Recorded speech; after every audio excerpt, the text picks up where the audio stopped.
I was only away for a week. 7 days. That's all. I had taken a short trip to another state to visit family. To clear my head.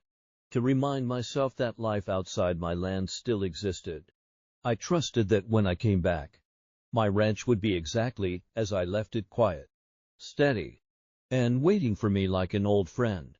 But the moment I turned down the gravel driveway, a chill swept over me. Something was wrong. Before I go on, if you are already hooked by what I am about to tell you, make sure to like, subscribe, share, and drop a comment right now. It helps this channel more than you know. And trust me, you'll want to stay for the rest of this story. The first sign something was off. The long driveway leading to my ranch was usually a sanctuary. I knew every stone, every fence post, every stretch of pasture that rolled away toward the horizon. Normally, the only traffic on this road was my own truck and the occasional dust storm blowing tumbleweed across the path. But that day, my headlights caught the shimmer of chrome. Not one car, not two, a dozen at least. Fancy sedans, polished SUVs, a couple of trucks that didn't belong to any of my neighbors. They were parked haphazardly along the fence line, their tires crushing the wildflowers that grew each spring. I slowed my truck, my pulse quickening. Each yard closer revealed something more bizarre. People, strangers, were strolling across my property. Men in crisp shirts and women in summer dresses, clutching plastic cups of lemonade and fanning themselves against the afternoon heat. Some laughed. Some pointed at my barn as if they were admiring a prize horse. It felt like I had stumbled into a country fair. But at wasn't festive to me, it was invasive, wrong, and suffocating. Then, over the murmur of the crowd, a voice thundered through a loudspeaker. Next up for auction, the barn and surrounding pastureland. My stomach dropped so fast it was like the earth had disappeared beneath me. Auction. My barn. My pasture. This was my ranch. My family's land. My blood, sweat, and years had gone into it. And now, apparently, it was being sold off piece by piece while I was still alive to see it. The confrontation.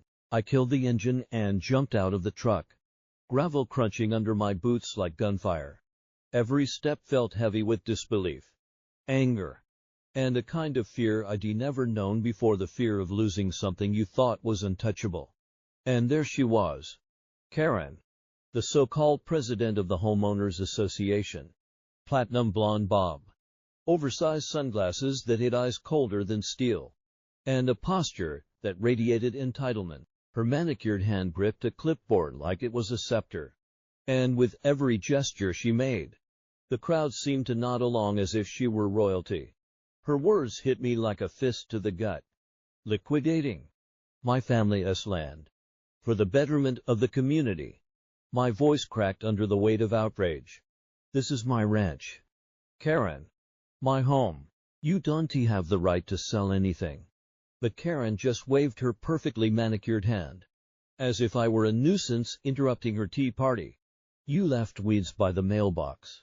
Your horses neigh after 9 p.m. And that barn, she wrinkled her nose dramatically. Non-regulation paint color. That's 3 strikes. HOA rules are clear. Property forfeiture. The crowd actually clapped. Some even whistled.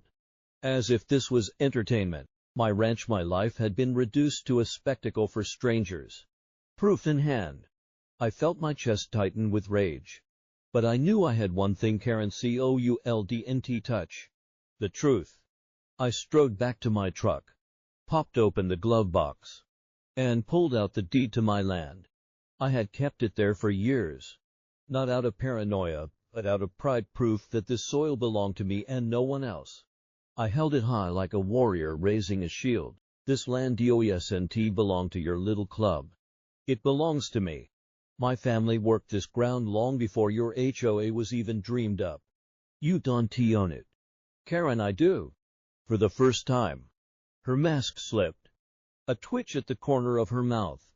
The faintest crack in her veneer of control. But instead of backing down, She doubled down, her sunglasses tilted, and I saw her eyes sharp, calculating, full of venom. She pressed her phone to her lips and hissed into it like a snake. Yes. 911. There's a violent trespasser on my property, sirens in the distance. The words didn't register at first. A trespasser. On my ranch. But then I heard it, the faint wail of sirens in the distance. Growing louder. Slicing through the air. My blood ran cold. I wasn't just fighting for my land anymore. I was about to be painted as a criminal on my own soil. I looked at the crowd. Some whispered nervously. Others leaned in with eager anticipation, hungry for drama. And Karen. She was already dabbing at the corners of her eyes, rehearsing her tears, preparing to play the victim. For the first time that day, I felt a shiver of something deeper than anger. It was fear, not of losing the land, but of losing my name, my dignity, my very identity, to a woman who thought rules and appearances mattered more than truth. The sound of the sirens drew closer. Blue and red lights flickered against the tree line in the distance.